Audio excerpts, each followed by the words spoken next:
Move it so I can see it. There's not enough light.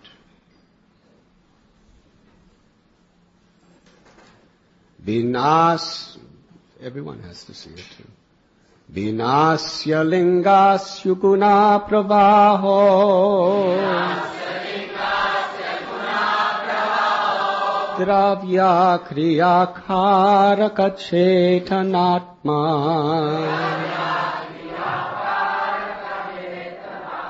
Drishta supantha sampatsu vipatsu surayo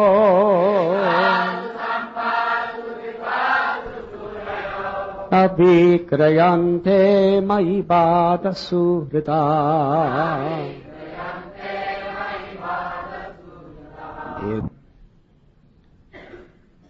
Lord Vishnu told King Prithu,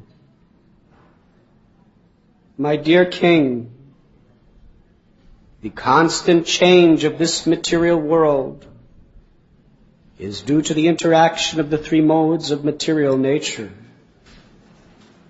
The five elements, the senses, the demigods who control the senses as well as the mind, which is agitated by the spirit soul.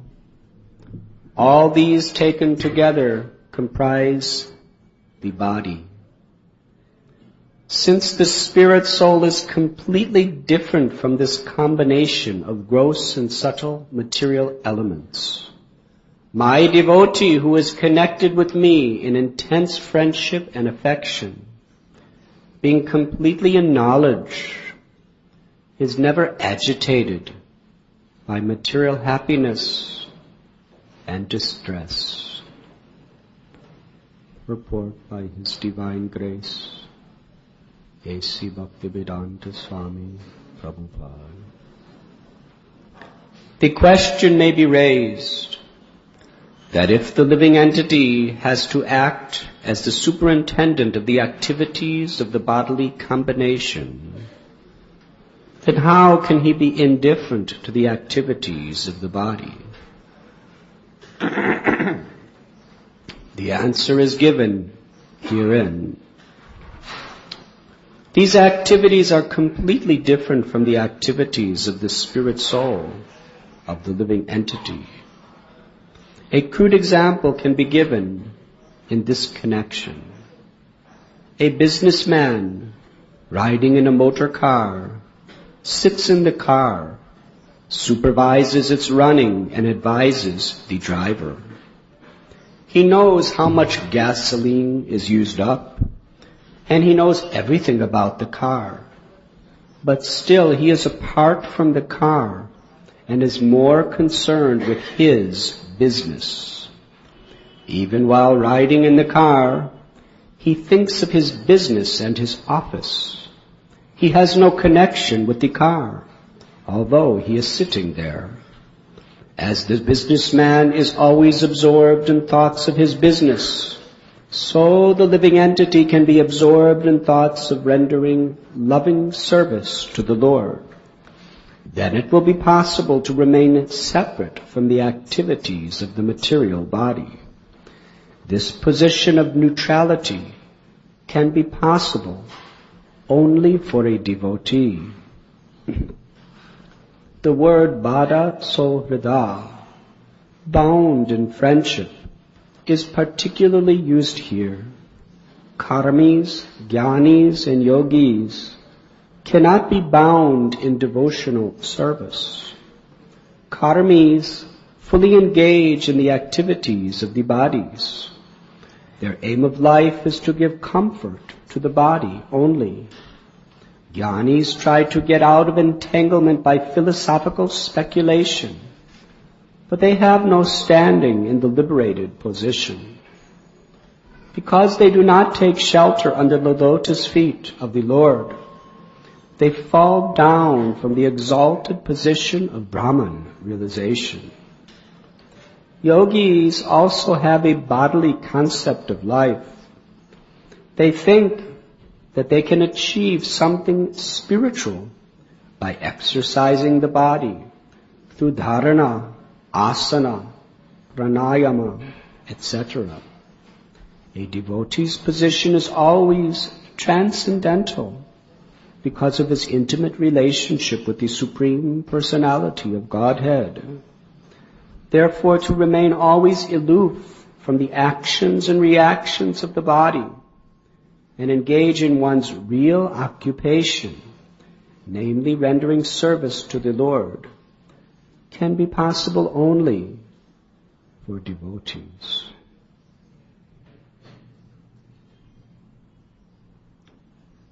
This morning we are reading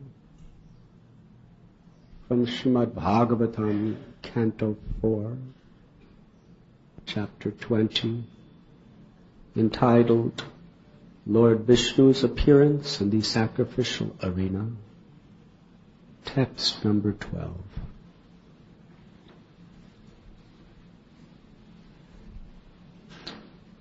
Lord Vishnu,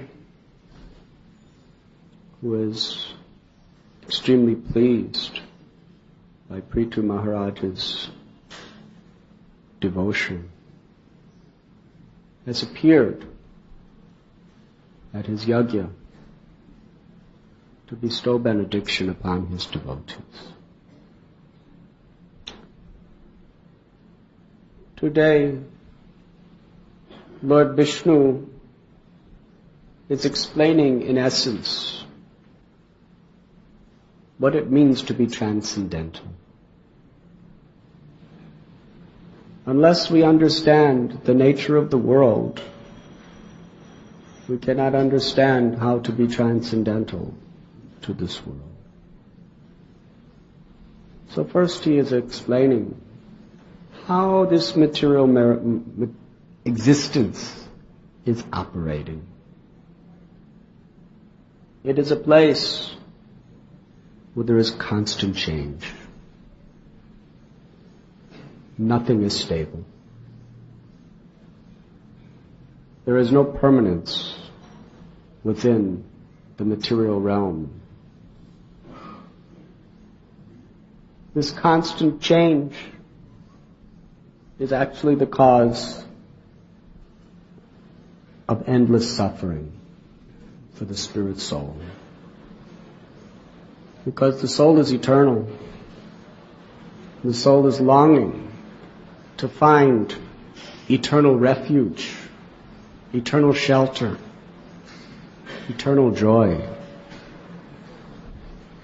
But everything around it is changing. Dukalaya mashashvatam. Miserable place because everything is temporary. We're longing for happiness. We find some happiness in some circumstance, some person, something, some place. But then it changes. Inevitably, it must change.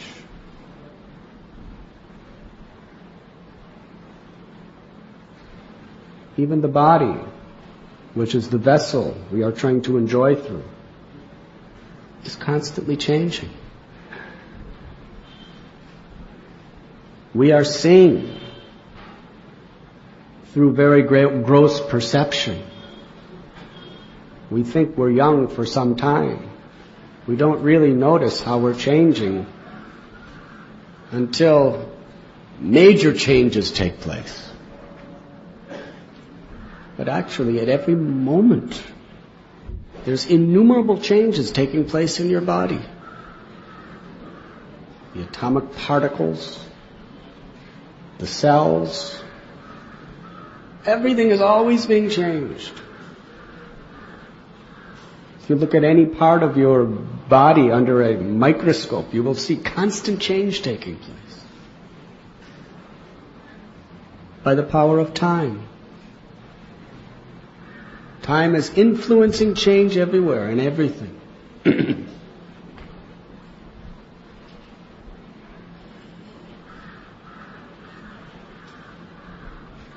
Thus, we can't hold on to anything in this world. And how is this change taking place? The Lord describes it as due to the interaction of the three modes of material nature.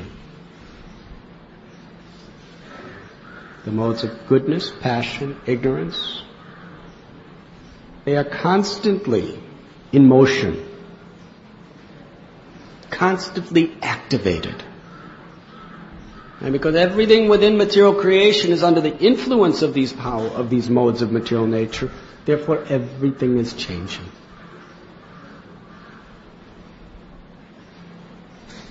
The gross elements are changing. What to speak of the mind?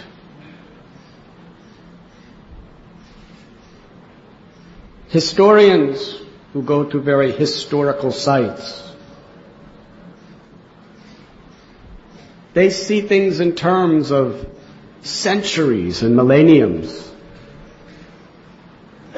What changes take place on this planet? In the Western world, there was the Roman Empire. People go to a place called Pompeii.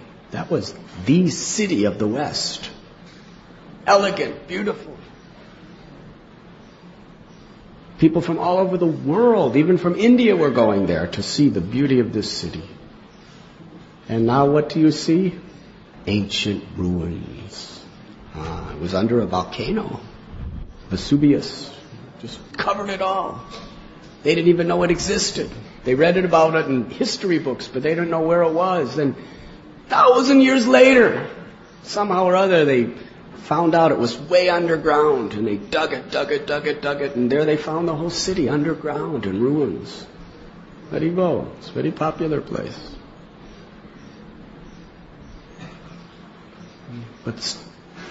But tourists don't stay there very long. Do you know why? Because there's still smoke coming out of Mount Vesuvius. That means it's going to have a volcano any time. And if you're there, you become part of the tour for those who come in about another 1,000 years.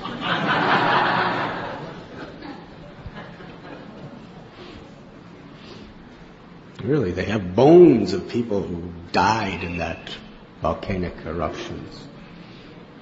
So everything is changing. We go to Vrindavan. From a material point of view, it looks really run down. But from a material point of view, if you look at the buildings, unbelievable. What it was like 300 years ago, 400 years ago. Everywhere you go, you see beautiful carved stone temples, houses, shops. A few hundred years ago, from the material point of view, most artistically beautiful place anyone could imagine. Can you imagine when it was all brand new? But now, by the power of the three modes of material nature activated by time, we see mostly ancient ruins. Everything's changing.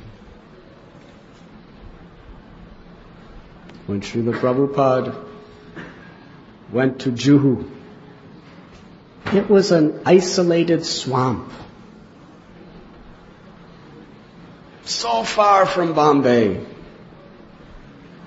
Devotees were looking for a temple in Malabar Hill. Let's be in the heart of the city where the influential people will be. Prabhupada said, no, I want this place in Juhu. And devotees could not understand. It's so far. It was just way out into the swamps and the wilderness to get there. Who will ever want to come here? That was their thinking. And Prabhupada knows that everything changes. And now Juhu is prime real estate of Bombay. Yes? Everything's changed.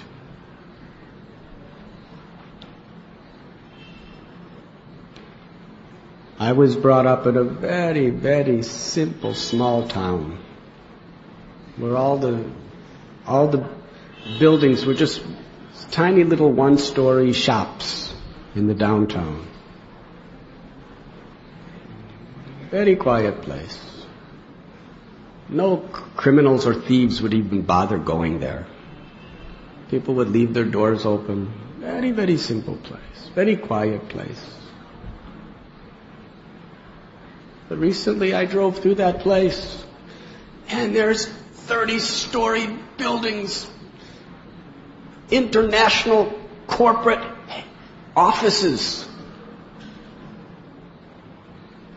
big high-rise, not real high, but high-rise, actually real high, apartments. You can't even recognize that it's the same place.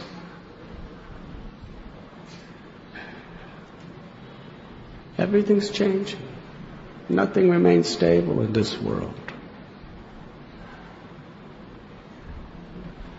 So therefore, there's no shelter in this world. And one who looks for shelter in this world is in the greatest ignorance. So the modes of material nature, they are constantly in action. The 5 elements, earth, water, fire, air, ether, the senses, the eyes, the ears, the nose, the tongue, the flesh, the demigods who control the senses, as well as the mind. The mind is that subtle element that is so difficult to hold still.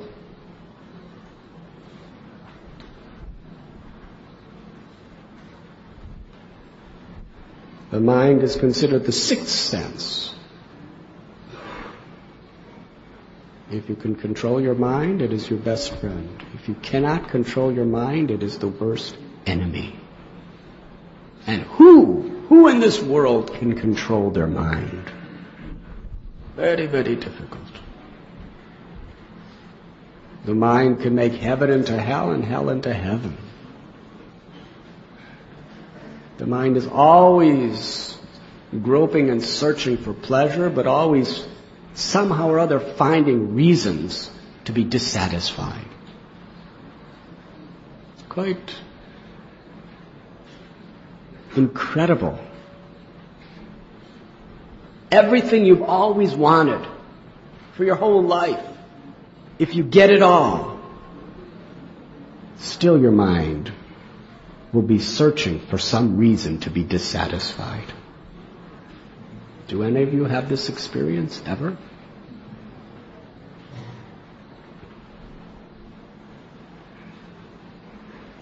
All of these material elements are agitated by the spirit soul. What does that mean, agitated by the spirit soul? Because it's all dead matter. Even the mind is dead matter. What to speak of the senses and the material elements. But when they come in intimate contact with the soul,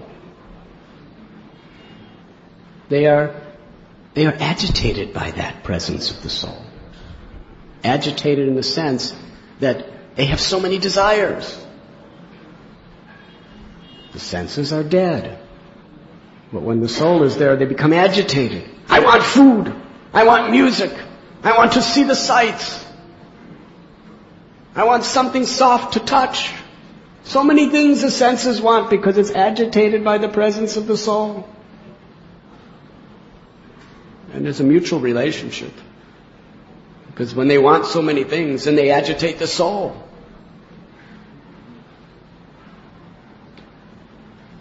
The mind, dead matter. But as soon as the presence of the soul, there's so much agitation. So many desires, hankering, lamenting. All these taken together comprise the body. That is material existence. Now he explains what transcendental life is. Since the spirit soul is completely different from this combination of gross and subtle material elements, my devotee who is connected with me in intense friendship and affection, being completely in knowledge, is never agitated by material happiness and distress. This material existence really, if you want to summarize its entirety, we can say sukha dukkha, sukha dukkata. There's happiness and there's distress. Certain circumstances create happiness, certain circumstances create distress. Every living being, every spirit soul is trying to find happiness and trying to avoid distress. That's what's going on here. And the whole empire of materialistic society in all species of life is simply based on these two principles, trying to find happiness and trying to avoid distress. The fish, the insects, the birds, the trees and the vegetation, the reptiles, the animals, and all various sectors of human existence. It's really the only two things going on is looking for happiness and trying to avoid distress. And in the process of doing these two principles, we are inflicting happiness and inflicting distress on each other. Because the resources of material nature are seen from that point of view. How will they facilitate my happiness? Srila Prabhupada explains there's concentrated happiness and then there's various levels of extended happiness, which are essentially selfishly motivated. I, me, mine. I want this. And then an extension from that is, I want it for mine.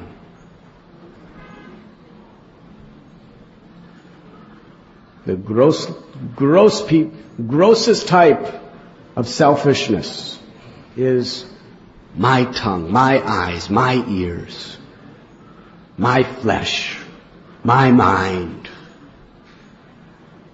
Distinction, popularity, that's sense gratification for the mind.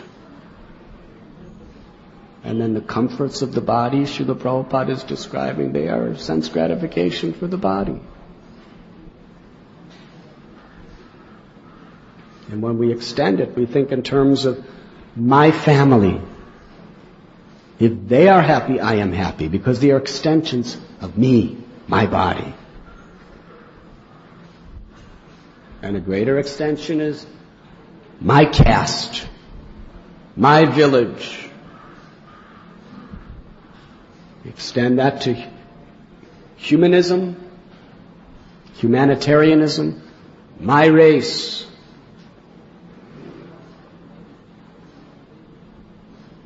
And some persons are concerned with all living beings. Actually, love, it goes deeper and deeper to the extent that the object of your love is expanded. Srila Prabhupada explains it this way. The ultimate expansion of our love is when we love Krishna, because that includes everything and everyone that exists in all universes and all creation. Then your love is for all, because they are all within Krishna. So that is the most perfect love. Bhishma, he defined love as reposing all of one's propensities in one object. Those propensities to love, to direct them to one object, that is love. And there is only one person that can fully reciprocate with that love of the heart, and that is Krishna. Exclusive love for Krishna. But what a miracle takes place when you have exclusive love for Krishna, because Krishna is Om Purnamada Purnamidam. He is the complete whole. Everything material and spiritual is included with Him. So when you love Krishna exclusively, you automatically love everything, but in relation to Krishna. That is the ultimate expansion of the propensity of love.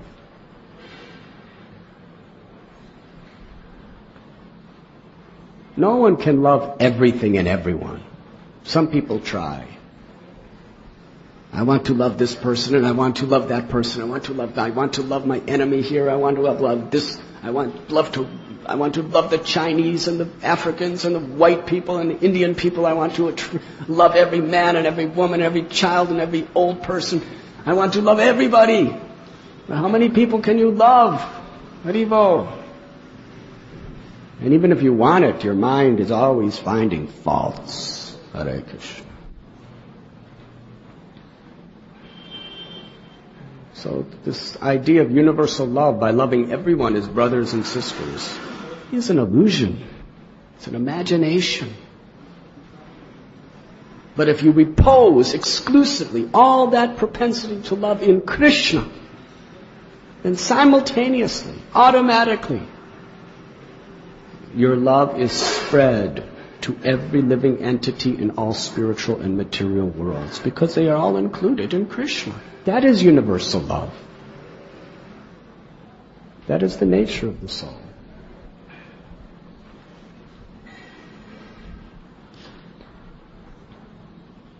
A devotee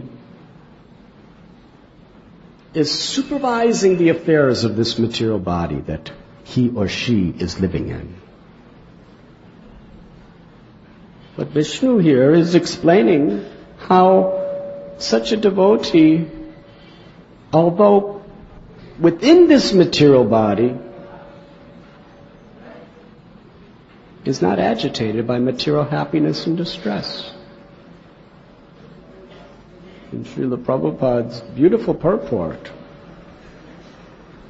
he raises the question, how is it possible?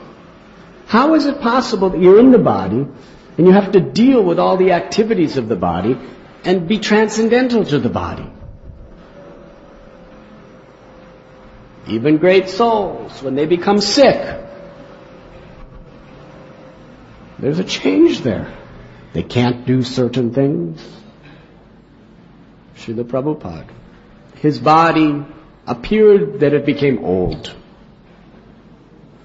Once when he was in Puri with the devotees, he said, when I was young, I was running in these beaches and playing in the waters, and now I'm walking with a cane. I cannot do that. My heart still likes to do those things, but I cannot do it because the body has changed.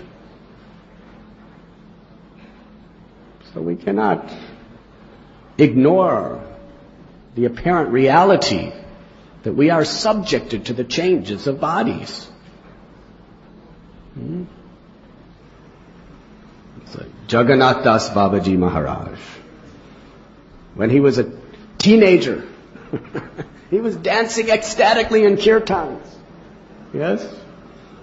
But when he was 120 years old, his servant, Bihari Lal, was carrying him on a basket in his head.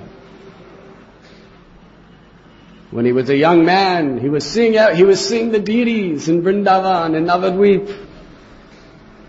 But in his old age, his disciples had to actually lift up his eyelids and hold them up so that he could see something. Haribo. So the body changes, and we must recognize that is part of the world we live in.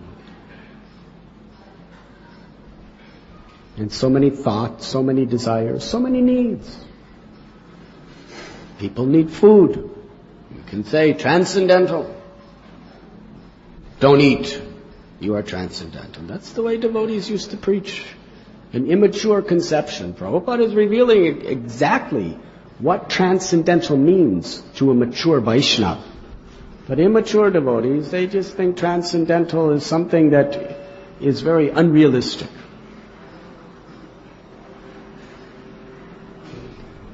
You were living in brahmachari ashram back in the early 70s. In some places, you would be sick. Get up. You're not this body.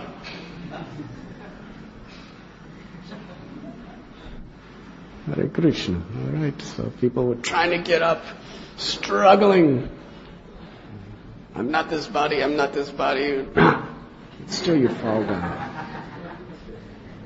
You eat the wrong thing. I'm not this body, I'm not this body. You vomit it.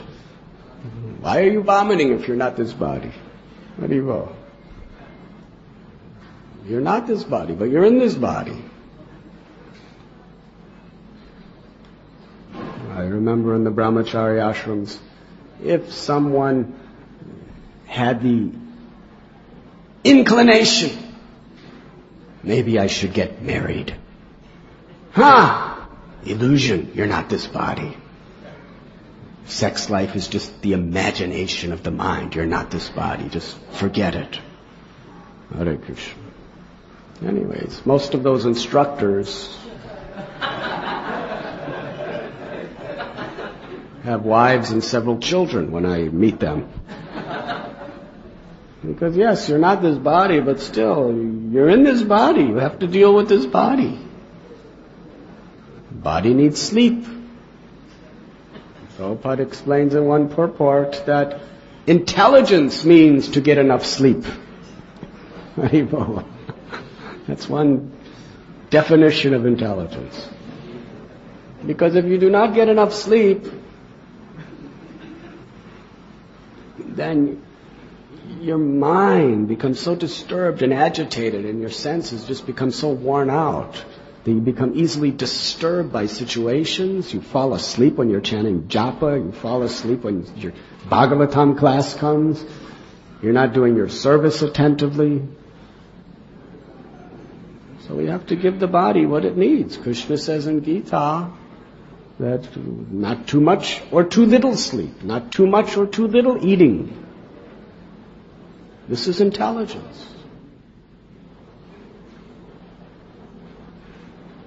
In fact, my dear godbrother Dhananjay Prabhu often reminds us that Prabhupada told him that there's 3 things a devotee must take care of very carefully. And he said in this order: first, health. Second, sadhana and japa. Third, service and preaching. He said in that order, because if there is no health, then your sadhana will suffer and your service will suffer. Guess who I'm preaching to today?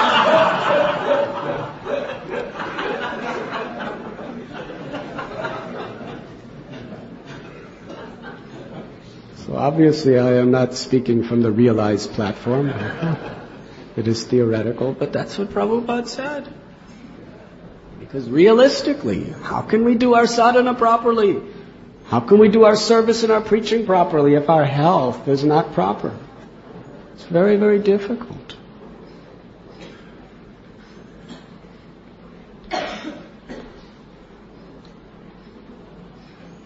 When you see me being naughty, you can play this tape for me.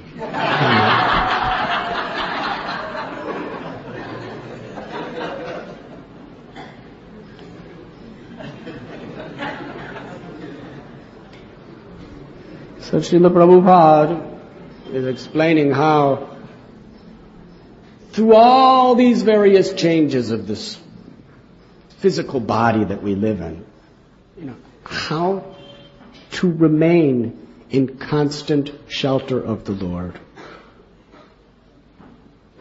Lord Jesus Christ said, you should be in this world but not of this world. And what that means on a localized level is you should be in this body but not of this body. Because the nature of the world and the nature of the body is looking for pleasure, looking for happiness, and trying to avoid distress through material interactions. Ultimately, what people are really looking for is shelter. We're trying to find help. We're trying to find shelter in happiness. And whatever gives us a sense of happiness, we seem to find shelter in that. People take shelter of each other. They take shelter of their husband or wife.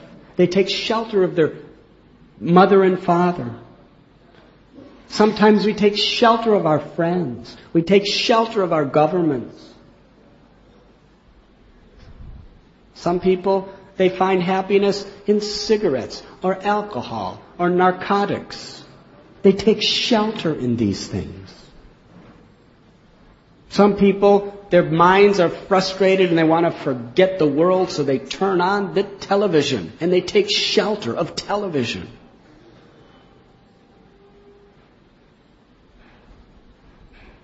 Or if they want to see something brand new, they take shelter of the cinema houses. People from all over India come to Bombay for shelter. In this way. When you're hungry, you take shelter of food. When you're lusty, you take shelter of some object of the senses through your senses. So people are in distress. And therefore, in that distressful condition of having unfulfilled desires of the mind and the senses, we take shelter of that which can give us some relief. That's what material life is. But Srimad Bhagavatam declares that taking shelter of anything or anyone within this world is like a person who's drowning in the ocean of material existence, and they take shelter of a boat. That makes sense, does it not? If you're drowning in an ocean, and there's sharks and barracudas and whales and electrical eels and all these things swimming around you, and there's clouds up ahead ready for big storms. If you see a boat, will you seek shelter in that boat?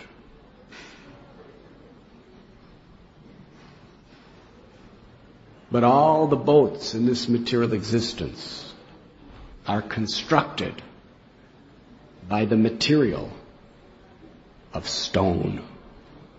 Hare Krishna. Stone boat. Has anyone ever seen or heard of a stone boat? It's like we're covering our temple with stone. We see in Vrindavan, Radha Govinda temple, Radha Madan Mohan temple, Radha Raman temple, Radha Gopinath temple. All these temples are made of sandstone. But when there's a boat festival for the deities, have you ever seen putting the deities in a boat made of stone? No, you cannot. Because stone, when you take shelter of that stone boat in the ocean of material existence, you just, you sink. Very fast and very deep. But due to ignorance, we actually think we're getting shelter on that stone boat. So we must understand where real shelter is. It's not through the interactions of the mind and senses with the objects in this world.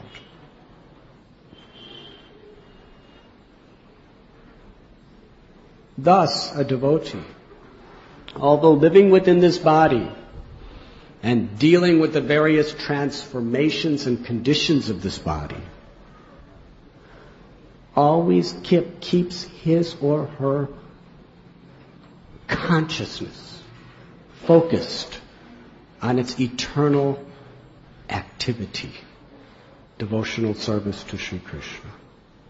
Or Srila Prabhupada calls it here, one's eternal occupation, Sanatana Dharma. Prabhupada gives a very practical example of a businessman who's driving in car. Now, according to your karma in business, you may be in a ambassador, which personally I think is a very opulent car. You may be in an ambassador. And then you may be in an old one of 1950, or you may be in a brand new 2002 ambassador. According to your business karma, you may be in a Fiat. You may even be in a Maruti. You may even be in a taxi.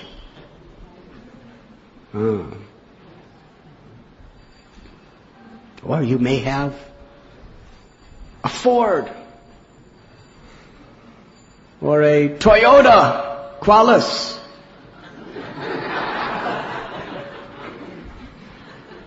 Or you may have BMW with blue lights inside. Or you may have Mercedes. Very nice. According to your karma, you may be driving yourself or you may have driver. And in your Mercedes or BMW, you may have telephones, you may have televisions, you may have everything there.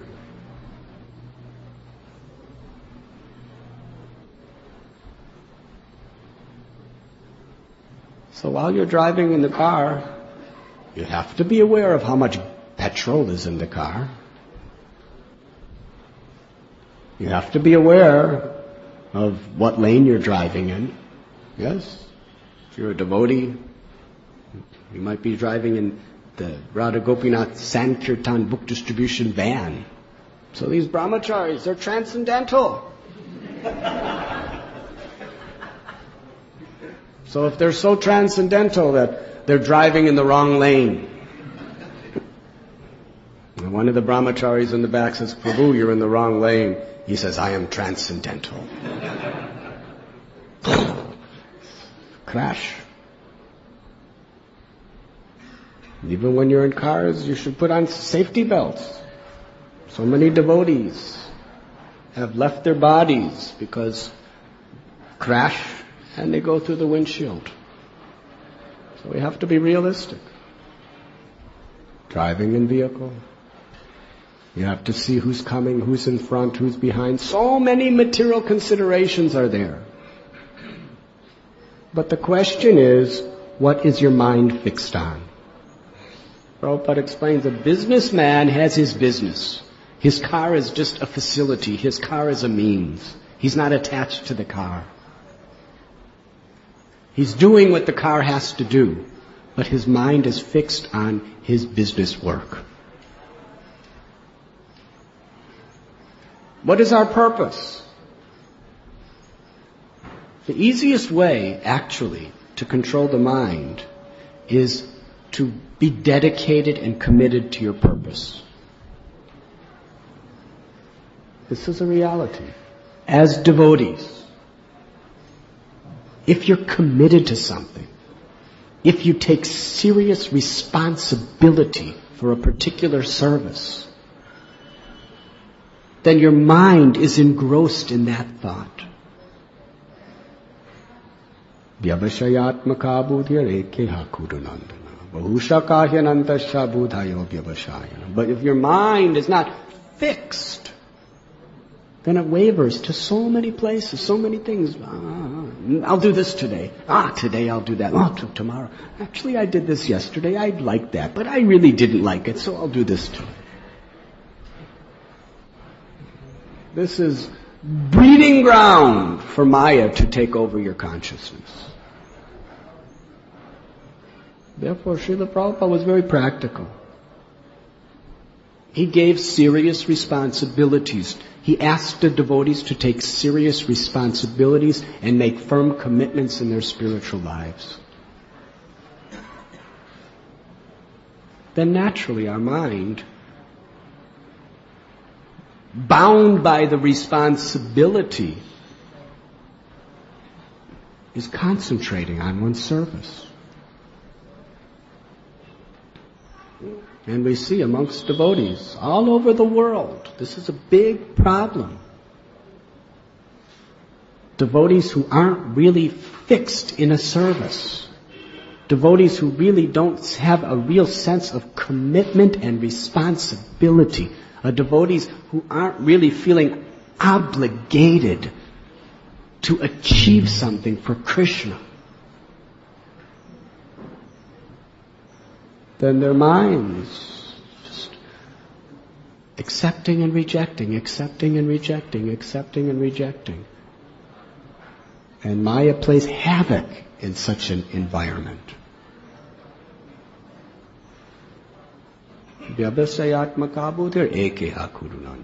We must be fixed in purpose. We have to have a determination. That's why we take vows. We take vows for several reasons. One reason, of course, is through those vows, we have an everlasting connection to the whole Guru Parampara through the spiritual master.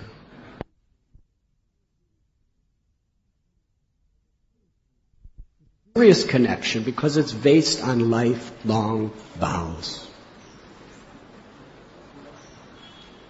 We also take vows because taking vow means an immense commitment and responsibility. And that's something that oftentimes people just do not want to do. When Srila Prabhupada went to the West, the generation of the youth, especially hippies, that was really their siddhanta. No responsibilities, no commitments. Haribo. Do what you like, when you like, how you like, if you like, when you like. They consider that liberation. Is to be totally at the whims of the mind and senses. If it feels good, do it! Haribo. Have you heard that before? No jobs, no military responsibilities, no parental supervision. Just be where you want, when you want, how you want, anytime you want, anywhere you want, any way you want. That is the life of mukti. Prabhupada saw these people and they had dark faces. They were miserable because they were just total slaves of their mind and senses. That's how Maya works. She enslaves you. You have seen that painting in Bhagavad Gita. Well, Maya Devi's the puppeteer, and we're all little puppets going like this, thinking that we're dancing, but actually the modes of material nature are the strings in which Maya Devi is making us dance. Materialistic civilization, they are praying to Maya, please dance, make me dance as you like, O Maya, make me dance. You have heard that poem before? That's really what it's about, material life. Dancing for Maya. But when Prabhupada wrote that prayer, praying to Krishna, make me dance as you like, what was his spirit? Total commitment of responsibility to the order of the spiritual master.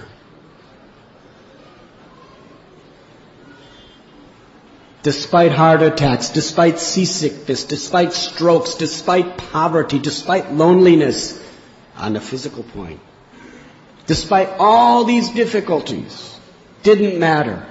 He could transcend them all. He can overcome all obstacles because he had a sense of commitment and responsibility to the order of his spiritual master. In fact, Prabhupada was very much inspired by Srila Vishwanath Chakravarti Thakur's commentary on Vyavashagatmaka Buddhi. To be fixed in purpose means to accept the order of the spiritual master as your life and soul. Responsibility.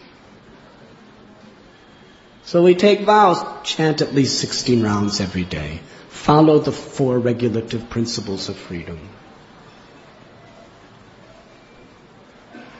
And Prabhupada gives essential instructions in his transcendental books, which we must follow. And to the degree we take these vows seriously, we commit ourselves to them, we will have spiritual strength. We will be transcendental to Maya.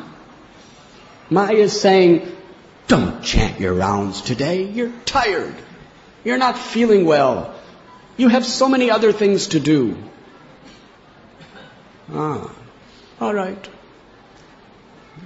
You are my well-wisher. Whatever you say must be true. And besides that, it very nicely matches my mind and senses, realizations. So I know you must be speaking the truth. But if you have a sense of commitment and I'm responsible, I'm committed, I cannot stop. The strength of that commitment is the strength of your ability to overcome Maya.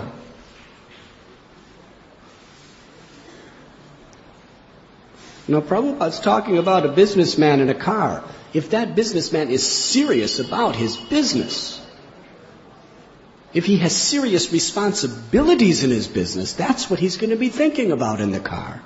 He has to. Because in business, there's always change. Yes? Therefore, it's a challenge. You could be on the top, but there's always thousands of other businesses trying to drag you down to the bottom. Whoever stays on the top, you can't. You're just struggling to stay there as much as you can. Even this Mr. Bill Gates, he's a very successful man. He has so many billions upon billions of dollars. But still, he's always fighting legal suits, yes? He's always fighting competition. Because to stay where he is in a world of change, where the winds of change are always blowing, sometimes there's sweet, nice, fragrant breezes, and sometimes there's cyclones, tornadoes, hurricanes. Haribo, that's the way the winds of change blow in this world. So it's a struggle. So a businessman who really feels serious responsibility and commitment to his cause while he's sitting in the car, if he's not thinking of his business, he's finished. Yes? He will be overcome. He will be outwitted and he will be cheated.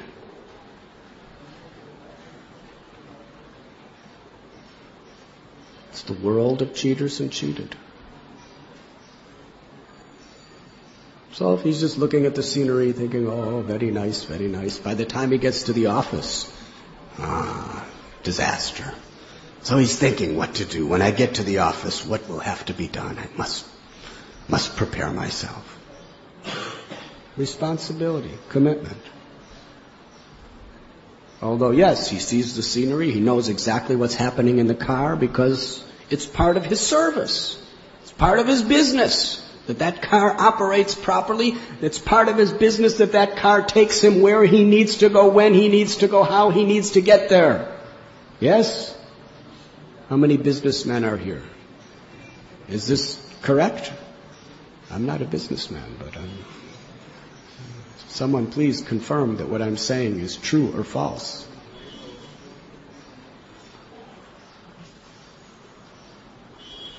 Nobody's saying anything. Huh?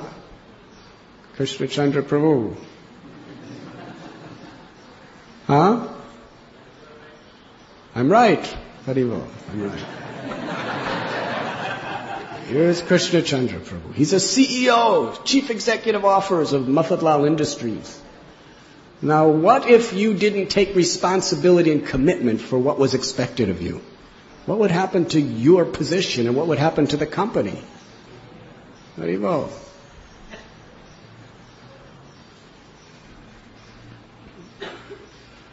So if we're devotees, we're performing Krishna's business. This is Srila Prabhupada's example. We are in the car, the vehicle of this physical body. And we're eating, and we're getting proper rest, and we're taking care of our health. Sometimes.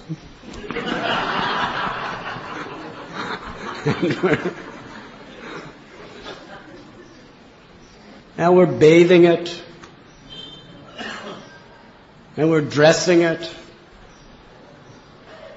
And sometimes it's walking, and sometimes it's sitting, and sometimes it's laying.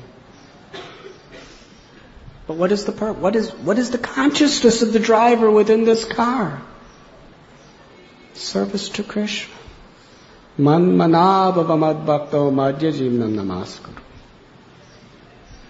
To always think of Krishna, to become His devotee, to worship Him and to offer homage to Him. That is our purpose. So generally we find that devotees who are having difficulties are devotees who really have not taken serious responsibility and commitment for service to totally occupy the energy of their mind and senses. Something they're thinking about, something they're pondering upon.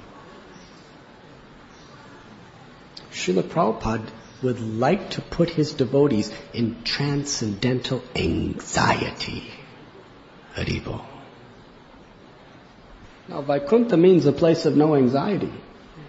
That's what you think. It means a place of no material anxiety. But to be in anxiety for Krishna is transcendental.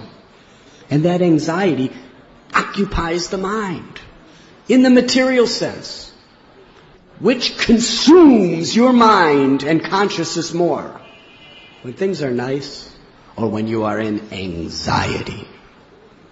Which one? What is your experience? To distract your mind away from a nice material situation is not very difficult, is it? But when you're seriously in anxiety, it's very difficult to distract your mind away from that anxiety because anxiety absorbs you. So Prabhupada wanted devotees to take responsibilities and make commitments so that they would be in transcendental anxiety. Haribo.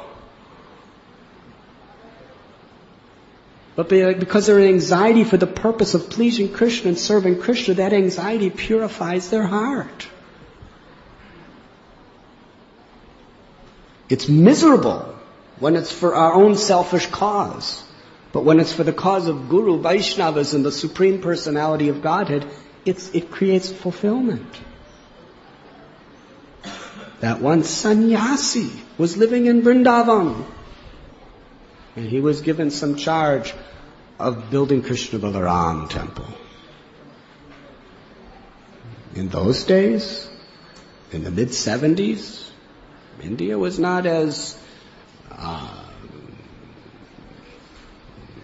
westernized as now as far as getting things done. Even now it's not so much. But especially then, people were stealing. He would buy cement. People would steal the cement. They would bring a third less than what you buy. You had to practically count at each bag. You had to weigh each bag just to make sure you're not getting cheated. And that held true with all of the materials for building. Always battling, always. And meanwhile, he's seeing all these people walking down the street. Radhe, Radhe, Radhe. Thinking, this Radhe, Radhe, Radhe is very nice. And he asked Prabhupada, I want to do that Radhe, Radhe, Radhe. I'm in Vrindavan. Vrindavan is a place of bhajan. Vrindavan is a place where everybody comes to chant Hare Krishna and go to the holy places. I want to just do parikramas and chant and do bhajan. Prabhupada told him, if you do that, you will fall down. Most of these people who are doing it are falling down.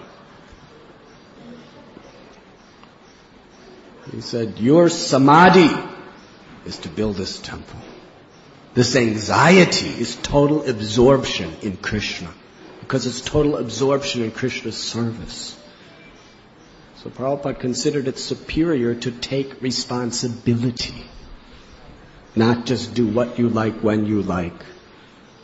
If you do what you like when you like, your mind is essentially unfulfilled and miserable. But if you take on the anxiety of responsibility, you're fixed, you have shelter, you're absorbed. What Krishna consciousness is all about is being absorbed in Krishna.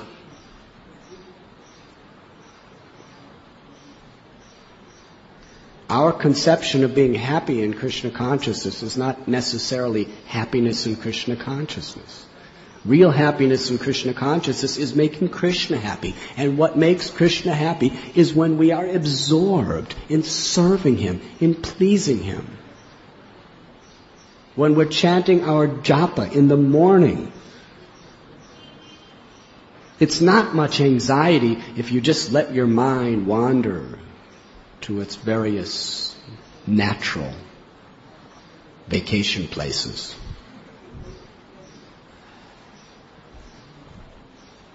Then you're chanting, and your tongue is going, Hare Krishna, Hare Krishna, Krishna Krishna, and your mind is wandering off.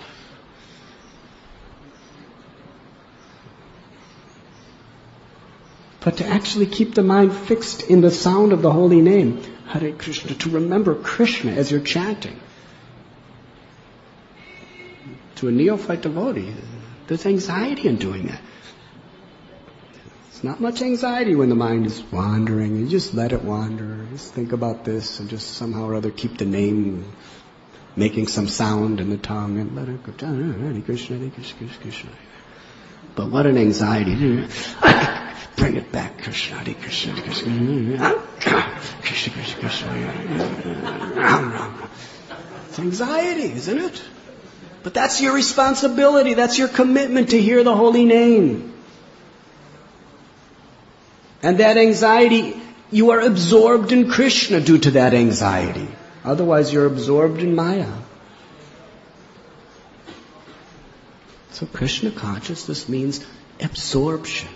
Absorption in preaching, absorption in hearing Srimad Bhagavatam, absorption in chanting the holy names, absorption in our service, and that absorption comes when we take serious, committed responsibilities. Then we become absorbed. And that absorption purifies us. Because Krishna is all pure.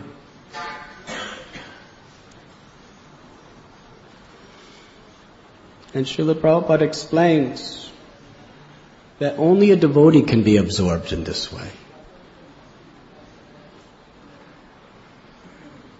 Because a devotee,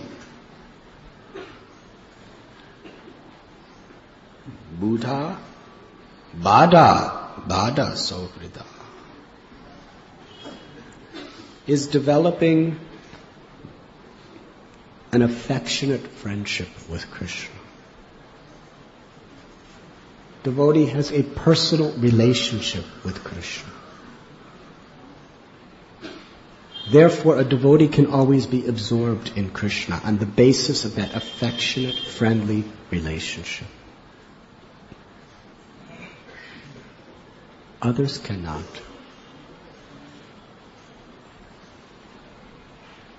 And Krishna's representatives in this world is the spiritual master, the Vaishnavas, the holy names. So when we try to express our affection, when we understand the love, the friendship, and the affection of Krishna coming through Guru, coming through Vaishnavas, coming through the name, and we reciprocate with that friendly, affectionate relationship that is coming upon us, we reciprocate with affection, then we are transcendental to material existence, even while living in this body, even while surrounded by the modes of material nature, like lotus leaf. Do you remember that park near Potomac when we had the lotus leaf lesson? Yes? So much water. It can be muddy water, it can be polluted water, it can be clean water, any water. As soon as it touches the lotus leaf, it just slips right off. So a Vaishnava consciousness should be like that lotus leaf. Even though we are in a world where there is so much corruption, so much agitation for selfish, egoistic plans, the devotee's consciousness is absorbed, sometimes agitated, sometimes in anxiety, sometimes blissful and peaceful, whatever it may be, it doesn't matter. We're absorbed in performing our devotional service to Krishna by hearing, chanting, and executing our orders. We're absorbed. We're not concerned with happiness, distress. We're not concerned with pleasure, pain. We're not concerned with success, failure. We're ultimately concerned with making the order of Guru and Krishna our life and soul.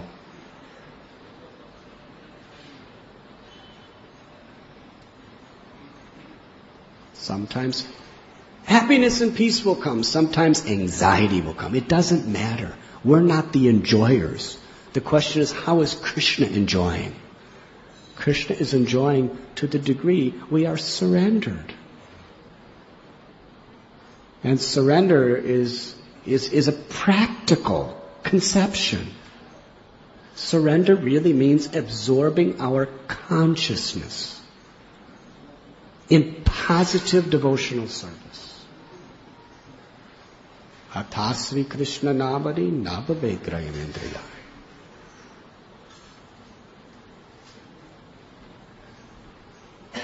We must be absorbed in positive activities, positive thoughts, positive words that are pleasing to Guru, Vaishnava, and Krishna. That is shelter. And to the extent we're really absorbed in that higher principle of seva, we become aloof, we become transcendental to our own petty little egoistic desires, demands, and wants, which are always changing and can never be really fulfilled. Whatever you get, you want something else. Whatever you get, you want something else. How many have ever been satisfied by getting something? Yes, you're satisfied, but it doesn't last. So let's give up this futile mission and absorb ourselves in pleasing Krishna. While living in our body, our purpose should be to perfect this human form of life by absorbing it in always remembering Krishna, by pleasing His devotees, by carrying out the mission of the Lord, and by chanting the holy name. Hare Krishna, Hare Krishna, Krishna Krishna, Hare Hare, Hare Ram, Ram Ram, Hare Hare. Just like we have our Pankajangari Prabhu, Janani Vas Prabhu, those Vaishnavas are absorbed. They're pujaris. They have responsibilities for the deities of Radha Madhava, Panchatattva, Astasakis, Mahaprabhu, Narasimhadev. Responsibility. What can deter them?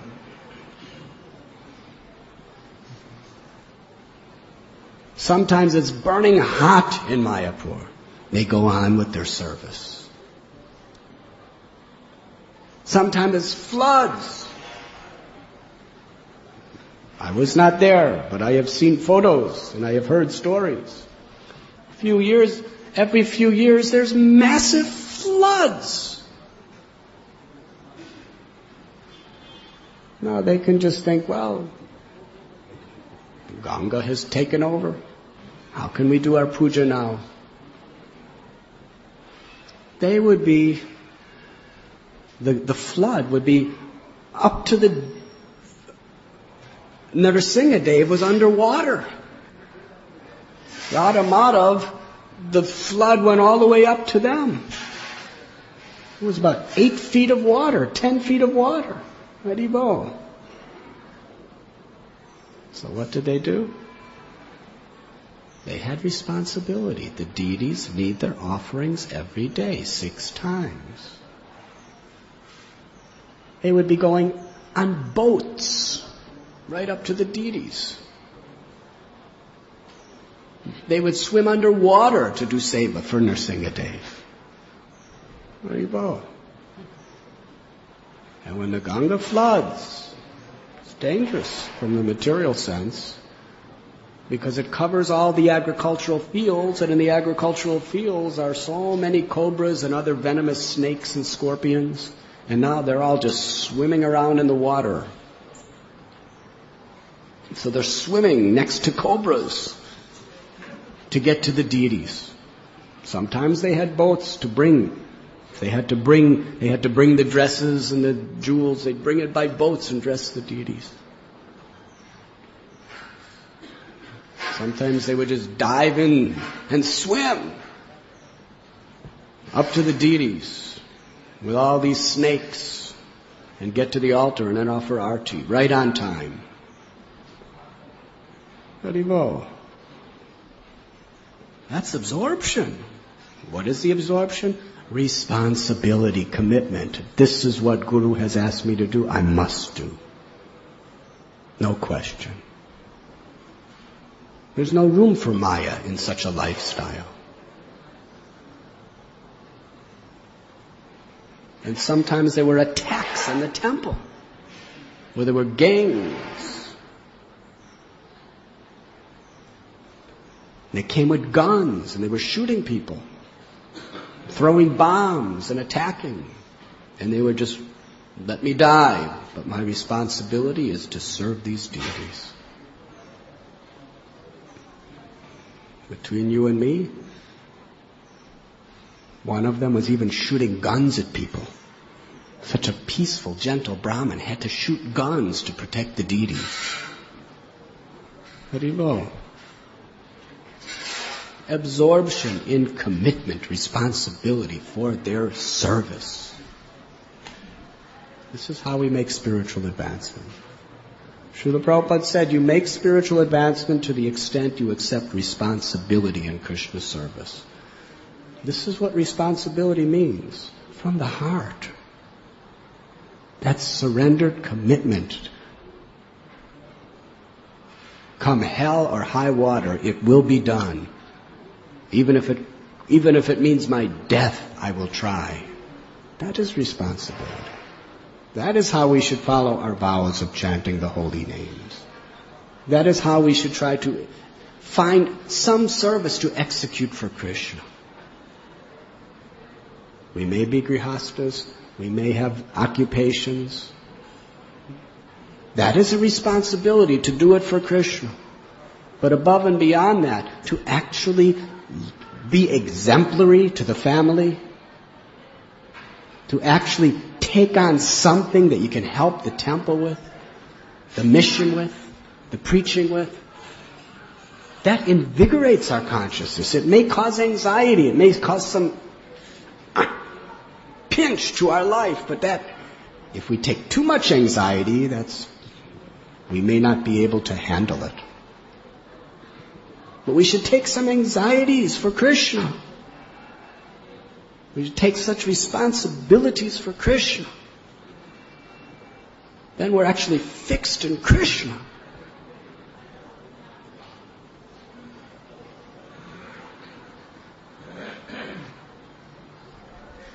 With affection and friendship.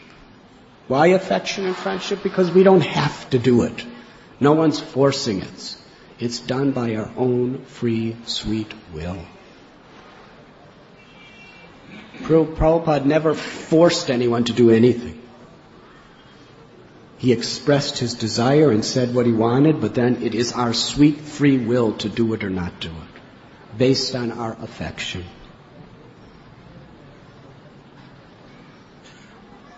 Is there any questions?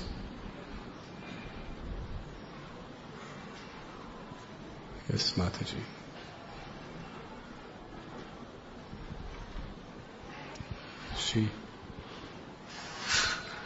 Hare Krishna.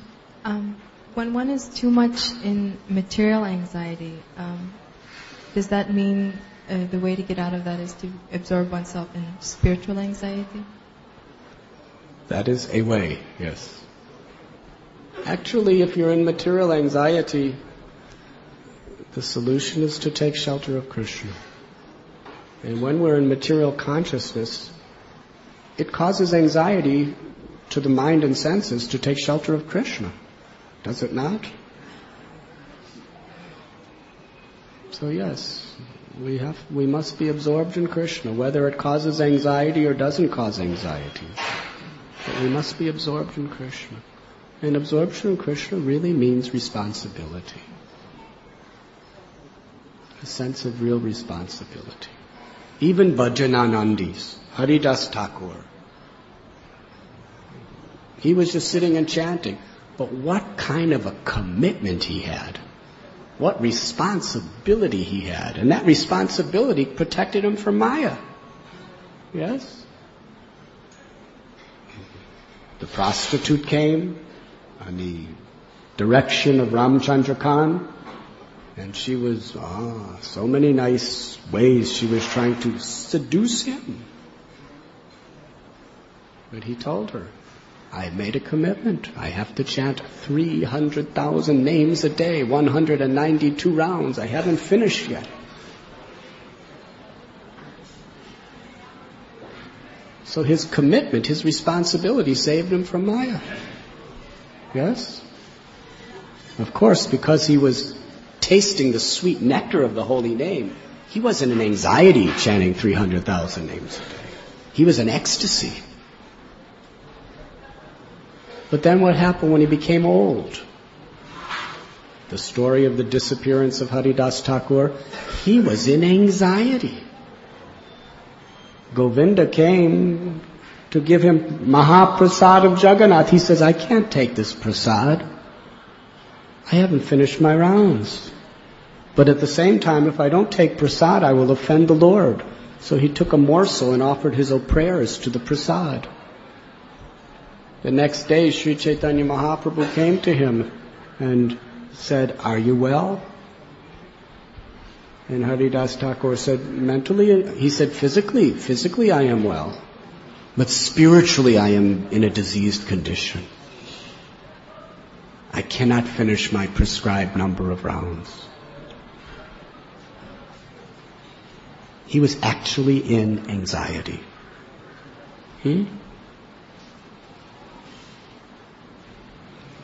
But that anxiety was ecstasy. His anxiety was he couldn't perform the service that he was offering to Krishna. His service was to chant the holy names according to his vow. That's the main service for every single one of us in the Hare Krishna movement. That is the number one most important service, to chant our rounds as attentively as possible.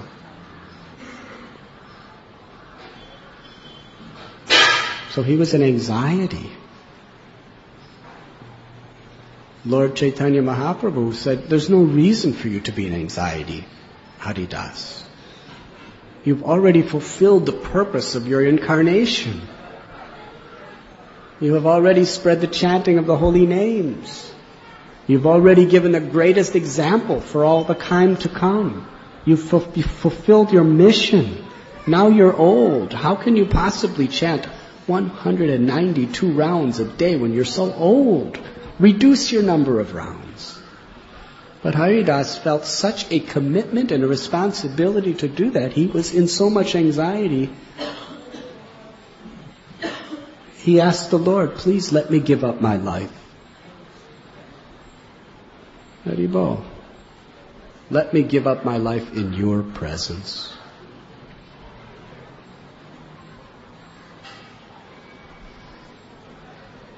So when the prostitute was there, he was not in anxiety, because he was protected by his vow. He was protected by his commitment. And of course, he was in ecstatic love. But factually, each and every one of us, if we have that commitment, we can transcend the forces of Maya. Well, because we don't really take that sense of responsibility and commitment, we are vulnerable to the influences of Maya. And in his old age, he was in too much anxiety. So much anxiety. Didn't even want to eat. I can't finish my chanting. So Prabhupada explains that this is a real Bhajananandi. Of course, he was also a preacher. He was preaching like anything. He really takes serious vows of responsibility for our sadhana and for our service, for our morality, for our example. That is how we progress. And if it means anxiety comes, then we accept it. And if it means no anxiety, then we accept that. But until we're on that completely liberated platform, there will be anxiety trying to absorb in Krishna, because you're battling against the mind, you're battling against the senses, and you're battling against material existence. So yes, there will be anxiety. But that anxiety brings joy and fulfillment to the heart. Materialistic people are anxiety, but it doesn't bring joy and fulfillment to the heart. And in the liberated state, there's anxiety for the welfare of others. When Prabhupada's disciples would be quarreling or misbehaving, he would say, "You are taxing my brain." It means anxiety. Why was he anxiety? He was on the highest platform of transcendental bliss, but he was in anxiety because of his sense of commitment and responsibility to us. A mother's love for a child, is the mother sometimes in anxiety for the child? If she doesn't love the child, if she doesn't have a sense of responsibility and commitment to the child, there's not much anxiety. Let the child do what it wants. I'll watch television and be happy. I'll gossip with my friends and be happy. Don't let the child do. But if you really have a sense of responsibility and commitment to the child, there's so many anxieties that come with it. The child's health, the child's education. In India, the child's marriage. Yes? And for a devotee especially, the child's Krishna consciousness. It's like your parents are devotees. Are they in anxiety about you sometimes? Why? Because they have a sense of commitment and responsibility to your welfare. Prabhupada had when we made the vows of initiation, he took full responsibility for our spiritual lives. He took full responsibility for the mission of ISKCON, which was responsible to spread the holy name of Krishna all over the world in pure unalloyed love of God of Vrindavan to the world. That is ISKCON's purpose. It was Lord Chaitanya and Lord Nityananda's dream. It was Bhakti Vinod Thakur's prophecy. He was taking responsibility for that, and that was what ISKCON was. But those anxieties are expressions of transcendental ecstasy. They're not material. They're based on love. They're based on compassion. And He wanted us to accept anxieties when that is what naturally took place. For His mission, for His service, for the prophecy of Mahaprabhu. And our happiness, our bliss, is that type of absorption. That is how we can overcome all obstacles and transcend this material body and the material world. By absorption in that spirit of service.